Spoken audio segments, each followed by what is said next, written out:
The following podcast contains opinions from paid professionals. The information provided in this podcast is general in nature and not advice. For free and confidential support, call 1-800-858-858 or visit gamblinghelponline.org.au. Welcome to our spring season of So We Think. Great to be with you to discuss opinions and all the big races that we've got coming up for the carnival. Benway, great to have you back, but more importantly, congratulations before we begin because you are now a dad. Well, you've not become a dad, but been there, done that a few times, so you know what I'm sort of in for over the next little bit, and any young parents will know that I'm in the midst of the tornado at the moment. But, oh yeah, the second you see them, your life just changes, doesn't it? It's been amazing. Sleepless, plenty of poos, plenty of wheeze, few cries, but we're smitten. And no one come up to me and ask me about it because you'll lose 2 hours of your life. That's beautiful. Absolutely obsessed. It's been great. Congratulations to you Thank and you. Maddie on the arrival of little Teddy. So first, Victorian Group 1 of the season this Saturday, the Memsie over the 1,400 metres at Caulfield. And really, in terms of the field that we have assembled, a tidy field of 8, it is a clash of 2 titans, Mr. Brightside versus Pride of Jenny.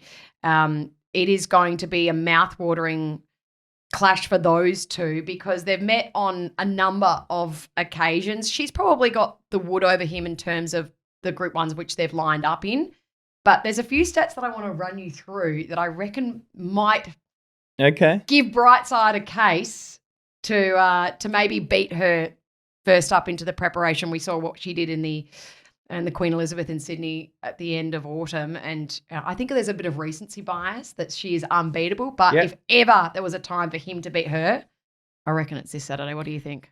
Well, distance range, I guess that's the case.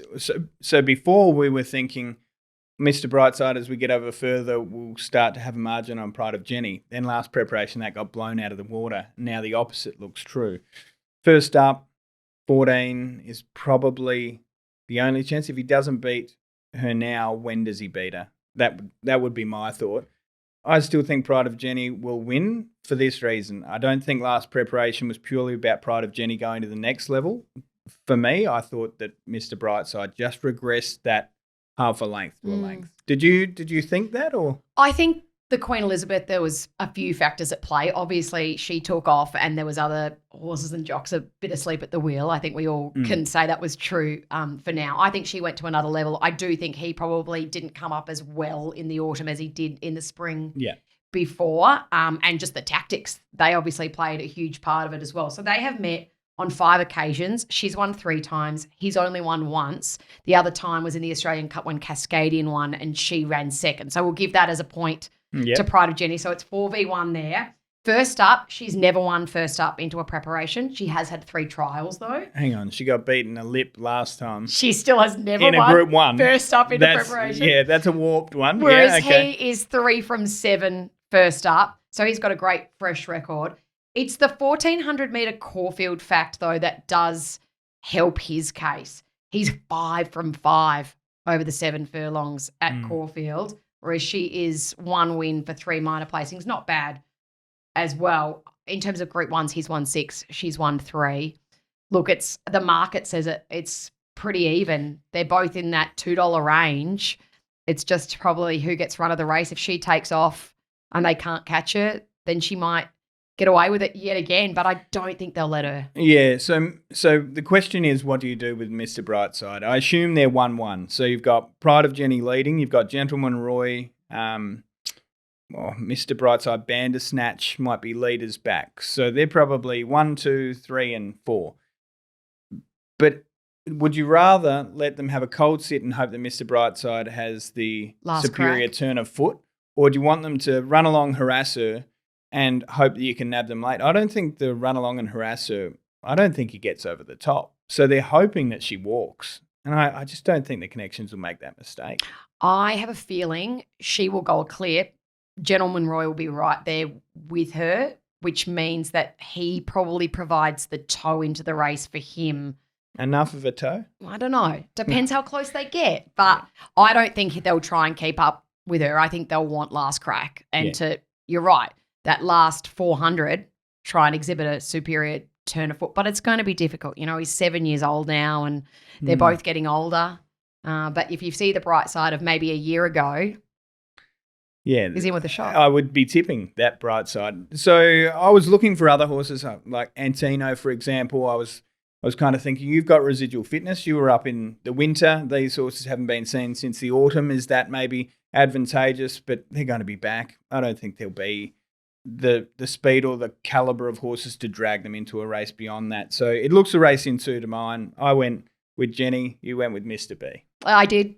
Yep. But so, I think so that doesn't help anyone. No, it doesn't at all. Yeah. I'm not sure it's a big betting race for that reason, because you've got two so short in the market and there's only 8 in the field. You'd hope there's no scratchings. But, I mean, if you were going to look to have a place play, maybe it would be Gentleman Roy, because he's got that heavy residual fitness. Like, he's been up and running. This is his 6th start of the prep. He's won his last 3, including a Group 2. I don't think he's ever gone better. No, but I don't think he's good enough. I agree with you there as well. Hey, we're edging closer towards the Everest, and we find ourselves in a really interesting position with only 2 official horses taken by slot holders so far. I Wish I Win with Trackside Media and Bustling, the 3-year-old gelding from WA, taken as well. There's a few in there who I think, like, they're likely they'll get a slot. So Sunshine in Paris, obviously John Camilleri owns a slot, so she will get in there. Jonathan Munns and Pinecliff Racing, they will buy a slot for Giga Kick if he doesn't automatically get taken by another one of those slot holders. But at the moment, Jolie Star, second line of betting, and as she bloody well should be after last Saturday, it was off the charts. Do you agree with how the market's positioned at the moment? I think it's an overcorrection, but I've said this on the podcast before. The job of the traders is not to put up a fair price, to put up a price that people will take, and people will take it off the back of that. I'm sure there were plenty that said, "Oh, this could almost be Everest favourite." So power rankings, that's how we're doing it. I think we'll have a significant shift off the back of this weekend. Either Gatsby's will say, "I am a huge, huge player," or Lady of Camelot will in the Moir. And have you ever seen a horse better suited to a track than Lady of Camelot for that Moir? Like, I think about the Blue Diamond Run. I think about the Slipper Run. There's versatility. You can be up on speed. You can endure a fast tempo. You can sprint off a slow one. Oh, $6. I'm so keen in the Moir. So I think they'll be the 2 that shift either in or out off the back of the performance this weekend. And there are only 2 that I kind of think I'd love to see you there, and I think you're a winning chance. Sunshine in Paris probably will be there, as you said, and Espionage is the other at around $21, because we didn't see the grand final in the spring, and I feel robbed. Yeah, you do. Aggrieved. I do, and I still think Espionage is, if not the best 2-year-old out of that crop, exceptionally close. So I think I Wish I Win, Bustling. Jolie Star obviously gets a slot, whether that's for Chris Waller or someone else. Depends if Chris Waller takes Gatsby's or Jolie Star. Belinda Patina will find herself with a slot because she had the most unbelievable winter preparation. If she comes back just as good as that, why wouldn't she get in there? She'd be looking for a little bit of rain. Lady of Camelot in the Moir, she's $6.50 at the moment. Estriella, she's the favourite in that race at $3.60. She has trialled off the charts. Sunshine in Paris, as I mentioned. Switzerland, we're looking forward to him returning for Coolmore. Godolphin, do they take Commemorative? Traffic Warden, they're probably left scratching their heads a little bit after. Have you mentioned last year's winner? This is where I land, right? So there's a few more. Emirate, as I said, Traffic Warden. Björn's got a couple like Cabalas and Overpass who'll be looking to get into the race. But I've got queries as to whether Private Eye and Think About It both make the field, which would be fascinating considering he's the defending champ. Think About It. And Private Eye has been right there in the finish for the last couple. Do you think both of those will make the field? We might need some attrition. Yeah, and there usually is. There'll be some bubbles burst along the way. Chances are they both get in, but you're right, outside looking in now, if they all put their hand up, it's tough. And there has been a real change in how this race has been looked at. It used to be, right, you have a slot, pick the horse you think is the best chance to win the race. Whereas now people are buying the slots with links to stud deals. And, we've got the Coolmores and all of those involved in these slots where it's they're just picking their horse. Now, Coolmore's probably not a great example because they're always going to have a winning chance in an Everest or something like that. But I just think it's so funny how many vested interests there are now that there's probably only, 3 or 4 slots that are up for grabs? Tops? Yeah, if you really put the pieces where they're meant to be, yeah, there probably are. Yeah. Arkansas Kid also a sneaky one to maybe make the field if he, wins the Black Caviar on Saturday at Caulfield. Hey, speaking of Coolmore, Stormboy returns this Saturday in the San Domenico, and what an up and down story that was all throughout the summer and autumn months. So the Justify colt, who was purchased 75% of him for $22 million by Coolmore, doesn't win the Golden Slipper, doesn't win the size produce. He has, I think, 2.5 months to win a Group 1. Otherwise, we're in serious trouble there. We're not. So we said, is the bubble about to burst? We get a lot wrong, which I'd like to think we point out as well. But that one, you could just see. You could feel it. It felt like afterthought. We've gone wrong in the slipper. What are we doing now? It just went pear-shaped so quickly, as it does with 2-year-olds. That's just how it works. And I guess that's why, had he have gone bang, bang and won a couple of those, suddenly you'd be saying this is the best deal we've ever seen. So you need to take a chance and they'll hit more than they miss. But Gatsby's, Stormboy, Mayfair, again, that's a race in 2 in my mind. Mayfair looks a step or 2 behind the others, but I just think if Gatsby's as good as they say and Stormboy is a couple of lengths off the best, which is that's all we have evidence of so far, then it goes in that order. Yeah. I don't see him winning this, and I don't see him winning an Everest. But, what do you think? His trials have slightly concerned me. The first one really concerned me. He was really scrubbed along and he didn't look to be responding all that well. I thought the second one was an improvement. But looking at him, as a 2-year-old, he was a big, imposing unit. He was a massive love horse. Now as a 3-year-old, I've only put on more condition and more strength and more size, which is difficult in a way because he was already such a huge entity. I've got concerns about him just off the back of those trials and whether he can perform, first up fresh. The 1,100 metres is, I don't think, his sweet spot either, especially as a big horse. I think if he's going to win a Group 1 throughout the spring, which he needs to do, I think it's going to be over 1,400 metres. In terms of the San Domenico, I'm with Gatsby's, but now that we've had the scratching of Odinson and he's heading to Brisbane for Kieran Maher, I'm disappointed because I know that Tropicus is flying at the moment for Anthony and Sam Friedman, and they've opted to stay in Sydney. He's at a big, big price. I'm not saying he can beat Gatsby's, but I was keen the place, and I did take him the place early doors. Got $7 the place for him, which I was happy with. Yeah. But now that we've got 7 months, it's a bit tricky to tip people into that. I think Gatsby's wins that. I think he puts his hands up after that for an Everest slot. The boom on him has been big ever since he won at Canterbury that day. Yeah. All right. We'll soon find out. But you're right, the pressure's on Stormboy. Let's have some bold and fearless predictions for the spring ahead. Which trainer gets their first Group 1, their big break? Yeah, so it doesn't feel right to say up-and-comer, but I'll go with Nick Ryan. So a couple of Group 2s, a couple of Group 1 placings. I reckon has the horse in Red Aces for the Derby.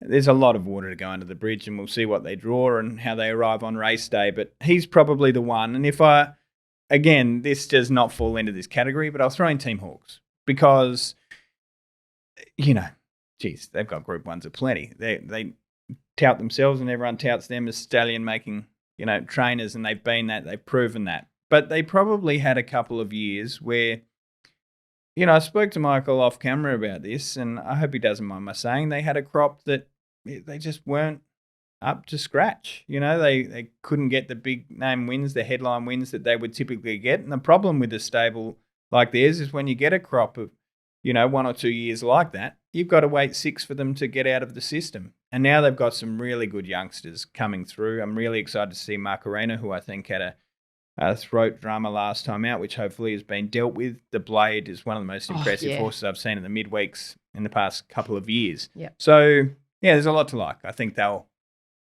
Is re-emerge? I don't think they'll like you saying that. No, they won't. I think we'll see them back to their peak. Yep. They will dominate. That's better. Scrap the first bit. Back to their peak. 2 co-trainers who have recently joined tickets will get their first Group 1s. So Tom Charlton with John O'Shea, Schwartz. Yeah. He's got a Group 1 in him at some point. And then Rob Archibald with Annabelle Neesham. You'd think that Sunshine Paris in particular, she's got a Group 1 to win as well. Okay, which jockey will dominate or come of age during the spring? Obviously, there's some old heads there that are going to win a plethora of Group 1s, but what about some underdogs? I think to most, it's obvious that the next big thing is still Zach Lloyd. From his crop, Tyler Schiller has been fantastic, so too Dylan Gibbons. But you just think given the support and stable support and everything that Zach's going to get, he is the one where his ascension will continue. I won't win many awards for that. In terms of apprentices that I think could pick up a decent metro race over the course of a spring in Sydney, I'll go with Molly Burke and Zach Waddick. I think they're probably the pick of the crop from this year. Yep, agree with you there. One down in Melbourne I'll throw into the ring is Jayla Kennedy. She's flying at the moment. She's so well spoken. She's a ball of energy. She's a very relatable and respectable young lady, and she works really, really hard. So I think she's the next big thing down there. But obviously the likes of Blake Shin, James McDonald, Kieran McAvoy is going to have a lot of nice rides over the next couple of months as well. I think they will dominate the senior ranks in Melbourne and Sydney. Yeah, I always find myself cheering for Karen. I love all 3 of them. In fact, there aren't too many I dislike. But Karen, just every time I see him win, I just think, go you good thing. Maybe it's the South Australian in me. Hey, we've got some big races to look forward to over the course of the spring. Is there one that kind of jumps off the page to you? Obviously the Everest because of the wheelings and dealings and just the atmosphere on track. I mean, there's no secret that it's one of my favourite race days. And complementing it this year, and it will go to another level, is the King Charles III. Yeah. So that race day, those 2 races. But I agree with you in the fact that either the Cox Plate or the King Charles III will be the race of the season. Yeah. There has to be, as you said before, a little war of attrition as to which way connections go with all of these mile 2,000-metre horses. It's going to take a real good one. And maybe it is Via Sistina to go King Charles III into a Cox Plate, the same with Pride of Jenny. Can they do them both? With all due respect to Jenny, and I'm well aware of the ownership and that any comment may and will be held against me, but I still think Via Sistina was the best horse in that Queen Elizabeth. They just, I don't know, they didn't get anything to drag them into the race. Can't take anything away from Jenny. She was fantastic, but they just dropped the ball on that occasion. And then she's returned really well. So I think we'll see a few of them meet in the Underwood. We'll probably see them, so that's September 21. A few of them in the Might and Power, October 12. Cox Plate and King Charles, spot on. I reckon they're the biggest races for me, and the Everest has different elements too. But how's this for a potential field? So Pride of Jenny, Via Sistina, Prognosis, Broadsiding, Fangirl, Mr. Brightside. It's unbelievable. Unbelievable. Yeah. And there's a horse that, you know what, if I could say who's the horse that's going to just appear from nowhere is not the right term, but we go, wow, that horse is a star. Oh, I think it's Traffic Warden. As a sprinter or stretched over a trip? Don't know yet. Yeah, I don't know either. Let me just throw out Traffic Warden. Maybe over a little further. Okay. Yeah. We did mention Via Sistina. Obviously, her win last Saturday in the Winx Stakes was unbelievable. So the Memsie and the Winx Stakes, let's be honest, they're pretty much the same race. Yeah. A week apart over the 1,400 metres.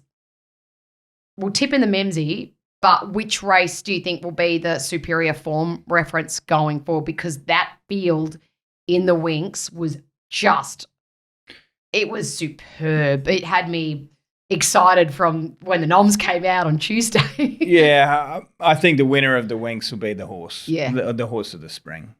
I think Biggest Sustainer will be the horse of the spring. Yeah. What she did, those sectionals that she ran late in the piece. Yeah. Broke 33 her last 600. Yeah. So tips-wise this week, I'm not really helping anyone, I don't think. Although I am happy to take on Autumn Glow in the up-and-coming, which I think is probably a mistake. But just price-wise, Wanneroo will be up in front, take some catching. I haven't seen anything run past it yet, and I'm hoping I don't see anything run past it on Saturday. But apart from that, Jenny in the Memsie, Gatsby's in the San Domenico, and yeah, I think we'll be seeing Lady of Camelot win the Moir. Okay. So for me, in the Memsie, as I said, I'm with Mr. Brightside. And then when it comes to the up-and-coming, I think Autumn Glow I think she could be a star filly. The way she won a 72 on debut, like no maiden, no class 1, like didn't go to a 64, no like straight 72. Yeah. Like it is incredible programming and it worked. And she's easily. Yeah. Yeah. So I think she wins the up-and-coming. I think that Gatsby's wins the San Domenico, and I'm going to have something that I've had something to place on Tropicus at a big price to maybe run second to him because I've got my doubts about Storm Boy. So this was a little bit of a scene setter, and we'll go throughout the course of the spring, wasn't it? But we'll get our teeth into a few issues that raise their head over the course of the next few months, and there will be some. There's already a few little ones bubbling away. Little or big ones. Yeah. Thank you for joining us on So We Think, first episode for the spring. We will be back next week to wrap up everything from the Memsie Day and these epic 3-year-old races that we have at Rosehill Gardens on Saturday. You can tune in then. What's gambling really costing you? For free and confidential support, call the number on the screen or visit the website.